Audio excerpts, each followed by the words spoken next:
Podem sentar.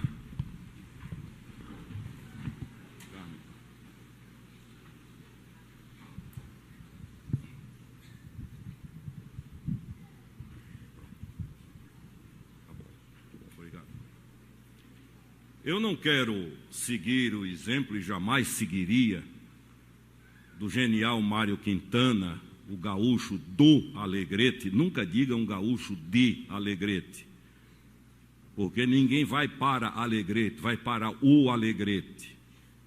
Quando um jornalista, um repórter conversando, cumprimentou pelo aniversário e disse: poeta, mais um ano de vida, e ele disse: não, menos um. Discordo completamente dele.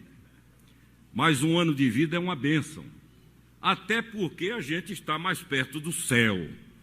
Eu não sei qual a perspectiva de Quintana, tive apenas um contato na Casa da Cultura uma vez em Porto Alegre, mas nós, quando aniversariamos, à medida que os anos vão passando, nós vamos ficando mais gratos a Deus.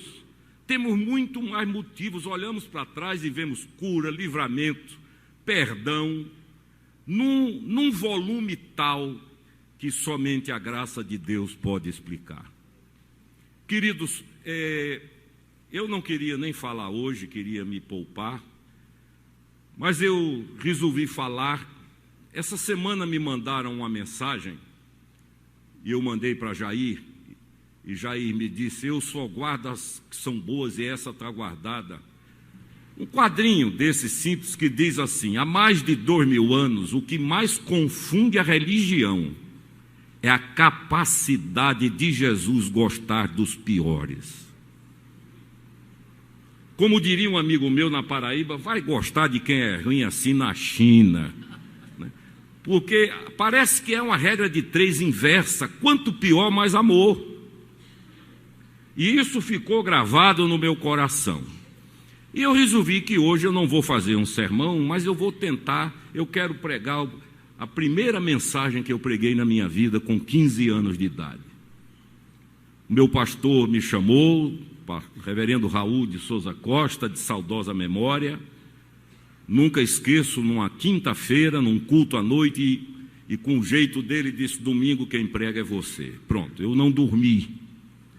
Passei aqueles dias sem dormir.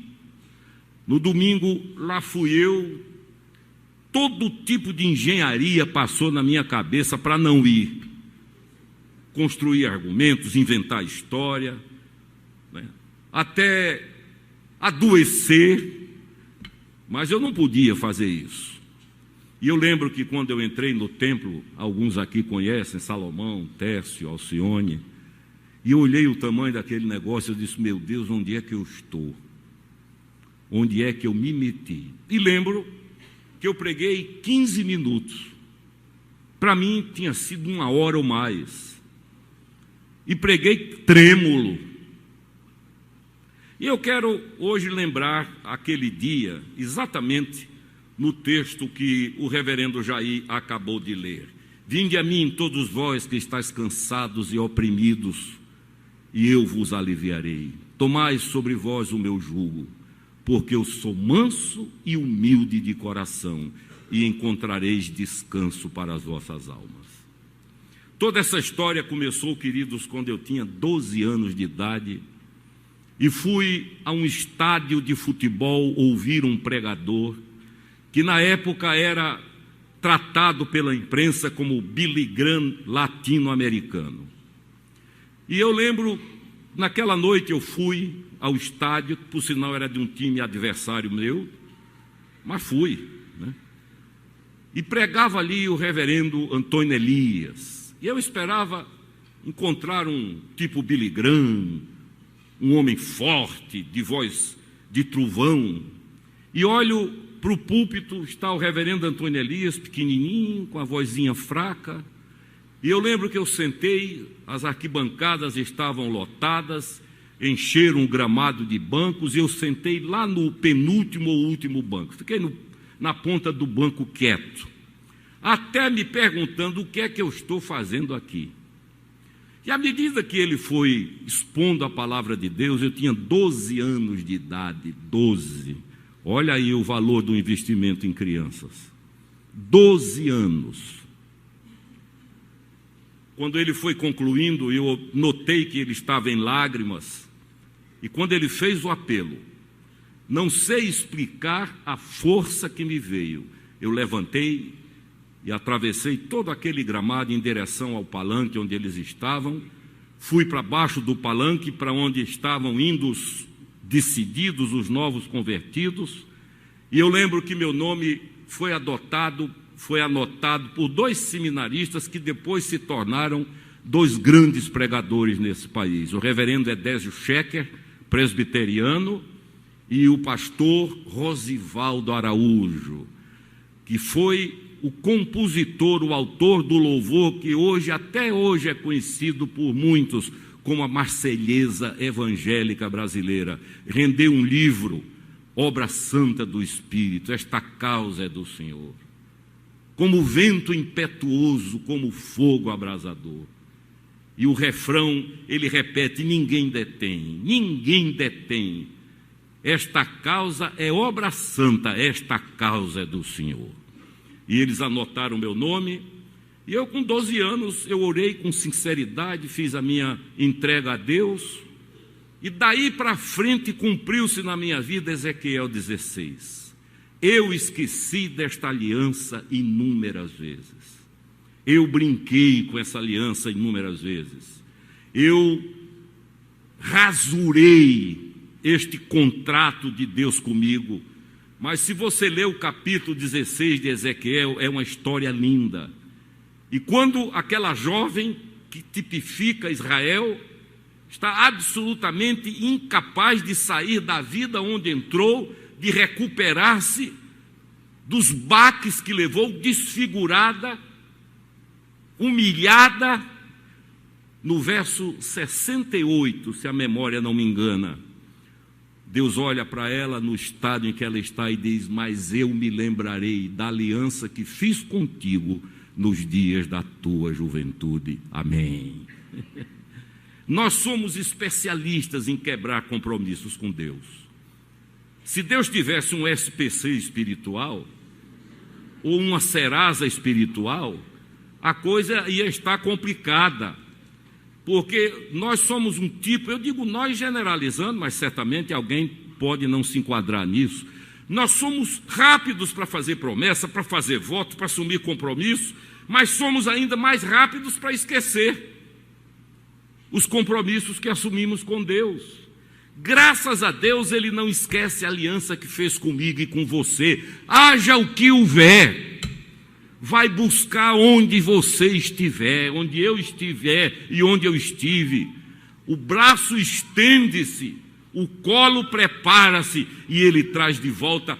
Dá a um velho hino da minha infância que diz, há mais alegria no céu por um pecador que se arrepende do que por 99 justos que não precisam de arrependimento. Um deles diz, ó que belos hinos hoje lá no céu, do pecado o filho mal voltou, vede no caminho o pai abraçar esse filho que ele tanto amou. Daí as coisas foram acontecendo, eu tive a vocação com 17 anos, fui para o seminário, primeiro aqui em Recife, no seminário presbiteriano, depois em Belo Horizonte, 4 anos, e finalmente fui ordenado. Meu pai já não vivia, não teve essa alegria de ver-me ordenado, mas a minha velha mãe, impertigada, com a Bíblia na mão, entrou segurando no meu braço, e são memórias que não desaparecerão nunca. Vinde a mim, todos vós que estáis cansados e oprimidos. Olha aqui, queridos. Jesus não aponta caminhos. Ele não dá amuletos. Ele não ensina procedimentos. Ele não indica caminhadas. Ele não diz que a pessoa tome determinadas poções. Ele não manda fazer exercício espiritual, ele chama a si, é comigo, venha.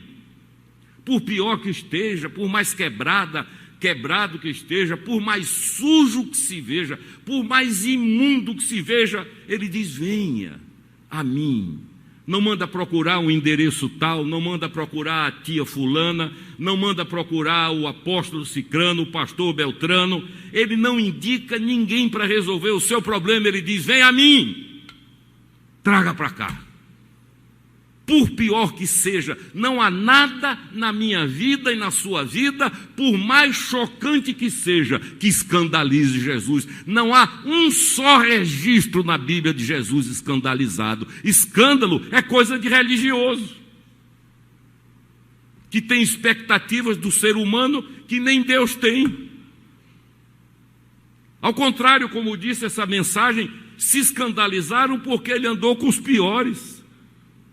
Diziam, olha, está comendo com bêbados. Olha a mesa, quem está sentado com ele. Daqui a pouco diziam, olha a mulher com quem ele está conversando.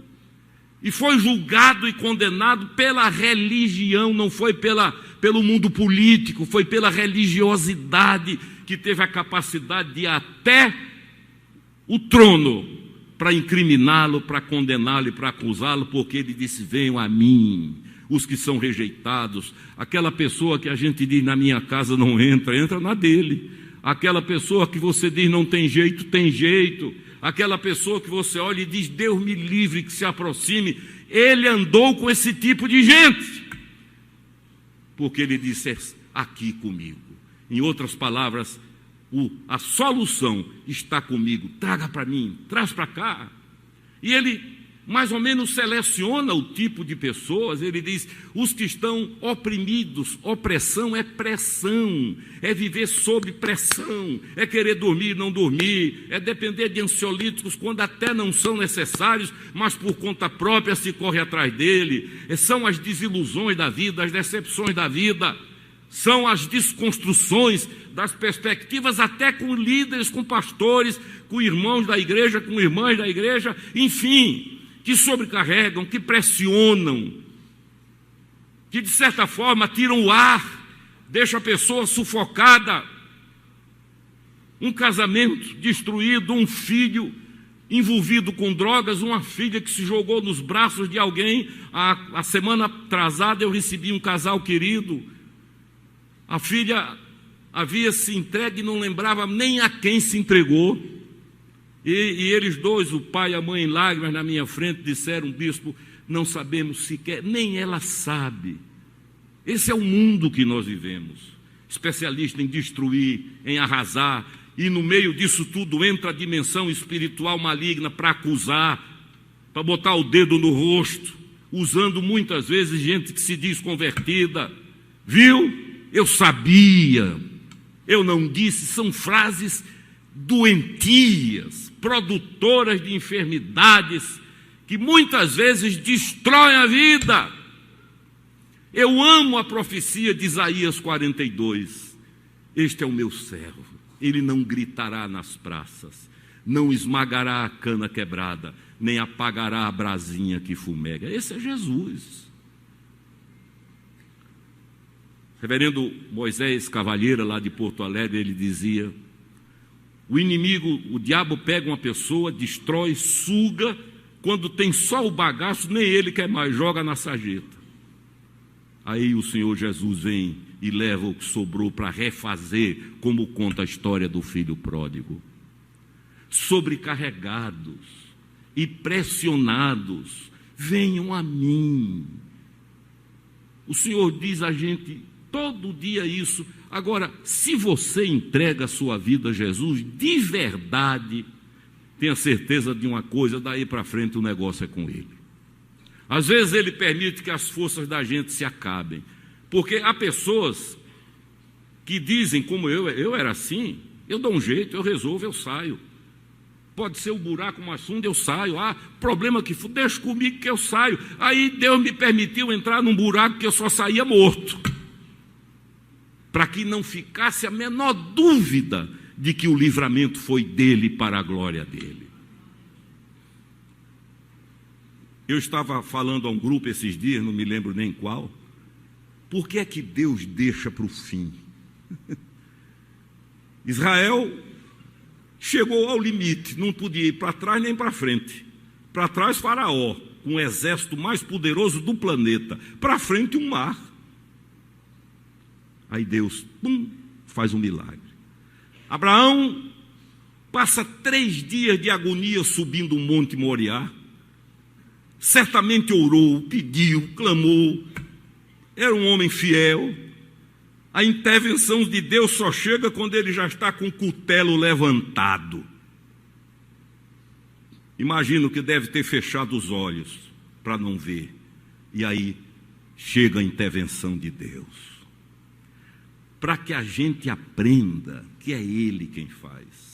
Nós somos muito tendentes a achar que a nossa espiritualidade, nosso poder, não tem nada disso. Jesus disse, sem mim nada podeis fazer. Vamos repetir? Sem mim nada podeis fazer. Como se dizia na Paraíba, nem um tiquinho. Nada, nada, nada é nada. Agora ele diz, pegue o problema, a dor, a sujeira, a imundícia, o pecado, os erros que fizeram você ficar isolado da própria família, que até familiares não querem mais ver, os erros que lhe fizeram ver as miragens do mundo e jogar-se nela e descobrir que não eram nada. Ele diz, venha para mim, ninguém quer, ninguém suporta, ninguém ama, ninguém gosta, eu quero, amo e suporto. E ele diz, eu vos aliviarei. Nenhuma palavra seria tão boa nesse contexto como a palavra alívio. Que alívio! Graças a Deus, que alívio! Venham a mim e eu aliviarei vocês. Mais à frente ele continua e diz, tomai sobre vós o meu jugo, porque eu sou manso e suave de coração. Essa palavra manso no texto original não é a mansidão passiva, é a palavra cavalheiro. A tradução da King James é gentleman, porque eu sou educado, como a gente fala, eu sou cortês. Você não chegará a mim quebrado para eu perguntar por que foi, onde foi, o que é que deu na cabeça. Não há um caso na Bíblia onde ele faça isso. Foi assim com Pedro, quebrado à beira-mar. Não perguntou o que foi, por que foi, qual a razão. Não perguntou se queria se arrepender, apenas olhou para Pedro e perguntou, tu me amas? Como se dissesse, se houver amor tem jeito. Sem amor não há regra que dê jeito. Mas se houver amor vai ser resolvido para a minha glória e para o teu bem. Venham a mim, diz ele, todos vocês que estão cansados e oprimidos, e eu os aliviarei. Tomai sobre vós o meu jugo e aprendei de mim, porque sou manso e humilde de coração, e achareis descanso para as vossas almas. Queridos, nós vivemos uma época em que o cansaço do corpo não incomoda tanto, é ruim, mas o cansaço da alma, da psique, leva pessoas a querer morrer, a querer tirar a própria vida, a envenenar-se, a dar um tiro na cabeça, a fugir para o outro lado do mundo, a abandonar tudo, a desaparecer. A alma, quando ela está tensionada, quando há o estresse, que a alma entra nesse processo de ebulição, a pessoa entra em desespero. É um cansaço letal se não houver acompanhamento, amor e solução. Ele disse, venha a mim você que está cansado de alma, já tentou de tudo e não tem jeito, já seguiu tudo quanto é tipo de orientação e não resolve, já procurou todos os caminhos e não consegue, venha a mim. Porque o meu jugo é suave e o meu fardo é leve. E você vai ver como é bom. Esse é o convite de Deus. Há tanta teologia, há um palavreado que não tem nada errado, é bom, mas é tão complicado. Uma vez eu fui dar uma aula de hermenêutica num seminário e um aluno da 2ª ou 3ª disse, bispo, o que é isso? Bispo não, pastor, o que é isso? Eu quase morro de rir. E o bichinho olhou para mim e disse: se eu disse alguma coisa errada, eu digo: não, você disse o que era para dizer. Nada disso é ruim, mas a simplicidade do Evangelho é comovente, é chocante. Está com problema? Venha cá, é só isso. Está ruim? Quer morrer? Eu sou a vida. Está doente? Tem cura. Está preso? A libertação. Houve ruptura? A reconciliação. Há medo? Eu encorajo. Você vai andar pelo vale da sombra da morte. Esse é o Deus da Bíblia, que é Jesus encarnado, Deus encarnado, Deus com corpo, com mãos, com olhos, com nariz, com cabelos. Deus se veste para ser como a gente, a fim de libertar a gente em nome de Jesus. Há muita complicação do Evangelho, queridos, muita. À medida que a gente vai caminhando, ficando um pouco mais idoso, a gente vai vendo essa meninada, de vez em quando um liga: olha, eu preciso conversar com o senhor, eu sou de tal denominação. Aí chega aqui, quando ele faz 2 perguntas, dá vontade de ir embora. Mas a gente entende, porque é tão simples. A Bíblia diz que é tão simples, está escrito, que nem o louco erra esse caminho. Nem o louco erra esse caminho. Evangelho é isso. As boas novas são exatamente essas, que alcançaram a minha vida com 12 anos de idade e nunca mais me largaram, embora eu tenha largado várias vezes na minha vida. O Senhor nunca largou a minha mão, mas eu larguei muitas vezes a mão dele. Interessante é que mesmo longe do Senhor, não abri a mão de andar com minha Bíblia. Essa Bíblia foi minha mãe que me deu. Mesmo nas situações mais inimagináveis, ela estava comigo. Ela estava ao meu lado. Porque no fundo, Deus não deixava eu esquecer de uma coisa, que a vida está na palavra de Deus.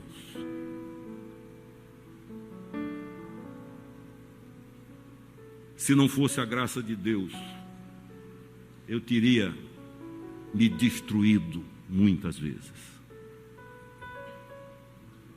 Mas eu me lembrarei da aliança feita contigo nos dias da tua juventude. Eu esqueço, mas ele não esquece. A minha segurança não está em mim, está nele. A minha justiça é para ele como trapo de imundície. Mas ele decidiu amar. Ponto. Quem vai contestar? É uma decisão dele.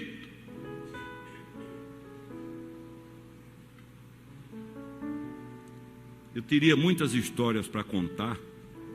Eu quero encerrar com uma. Quando eu morei em Porto Alegre, eu cheguei em Porto Alegre aí no final de 87, começo de 88. Frequentei a comunidade, a igreja da qual o pastor Joãozinho, que chega daqui a pouco, vai para Israel comigo. João tem 50 anos de ministério e é autor de 40 livros, o baixinho. Ele era um dos 7 pastores. E eu fui para ali e ele começou a cuidar da minha vida, literalmente cuidar. Aí um dia um amigo meu e a esposa, os nomes eram Antônio Cucker e Zeda, disseram: Alexandre, eu vou contar essa história para você ver como Deus age na sua vida e você nem imagina, um dia a ficha cai. Nós vamos fazer um churrasco lá em casa. Casa de gaúcho pode faltar banheiro, mas churrasqueira não, né? Eu digo: mas um churrasco? Ele disse: não, mas o problema, Alexandre, me disse Cucker, é que nós temos uma amiga que está em dificuldade, precisando de uma orientação, e a gente queria que você fosse lá para conversar com essa amiga e orientar e dizer alguma coisa a ela. Eu digo: tá bom. Aí fui. A amiga era a Carmen. Mas eu fui muito bem intencionado. Carmen estava num relacionamento e ainda vivendo o pós e me contou a história. Eu disse a ela: você quer que eu diga numa palavra qual é o problema desse rapaz? Ela disse: quero. Eu digo: é soberba. Não foi? É soberba. Me calei, não disse mais nada. Fui para o meu canto, ela foi para o dela. Não sabia eu que Deus estava tecendo. Olha, eu vou ter uma conversa com Deus, viu? Para agradecer, né?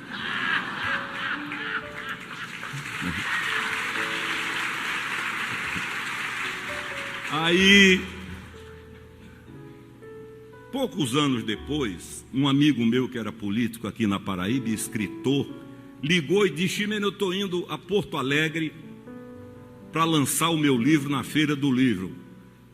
Vai para lá. Eu digo: não, eu vou te encontrar no aeroporto. Aí chegou no aeroporto, eu esperando.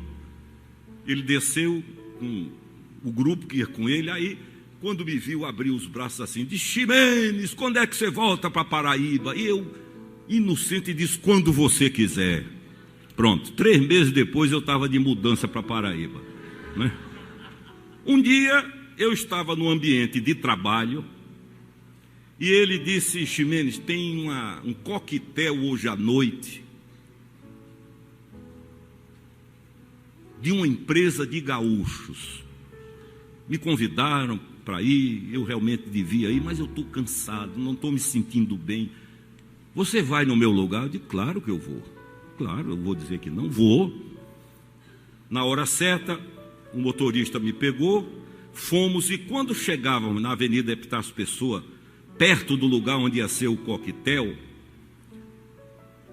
o sinal fechou, Gesildo. Aí eu disse assim para o motorista, era Jaime o nome dele? Jaime, o galego. Magno. Eu disse: Magno, eu também estou cansado. Quando esse sinal abrir, em vez de parar, vamos para casa. Mas eu raciocinei na hora, eu digo: amanhã o amigo vai perguntar se eu fui, eu vou dizer que fui mentindo, eu não vou mentir. E eu disse: Magno, para aí 5 minutos. E esse amigo que era político disse: você chega lá, procura quem é o chefe da festa, fique 30 segundos para ele ver seu rosto, ele fotografa, nunca mais esquece. Digo: boa dica. Quando eu entrei, encontrei outro amigo que era um secretário. Eu digo: rapaz, você está aqui? Ele disse: não, eu vou ficar aqui. Eu digo: oh, coisa boa. Eu entro aí, abraço fulano e vou embora. Quando eu entrei, sentei à mesa para beliscar alguma coisa. Quem é que estava sentada, tocando no piano e depois sentou à minha frente? Dona Carmen. Eu digo: foi o minuano, né? E eu que ia passar 15 minutos, saí de lá mais de meia-noite. Uma semana depois, e eu não lembrava quem era, nem ela lembrava. Uma semana depois ela lembra e diz: você é Alexandre Ximenes? Eu disse: sou. Eu sou fulana, tivemos na casa de Cuca. E então pronto. Queridos, o que eu quero dizer é que tanto na vida dela como na minha, Deus estava tecendo. Se eu olhasse para a minha cara, eu ia dizer: deixa de ser besta, Alexandre. Pensa que sabe, pensa que pode, e entrega teu caminho ao Senhor, confia nele e o mais ele fará.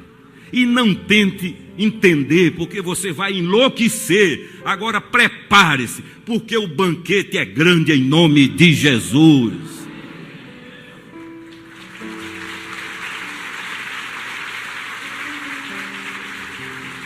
Como diz Filipe Ansem, deixa ele fazer.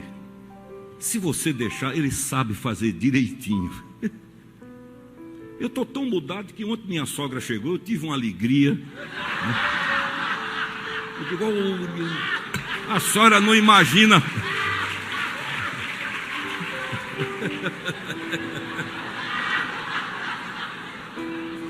A senhora não imagina a alegria.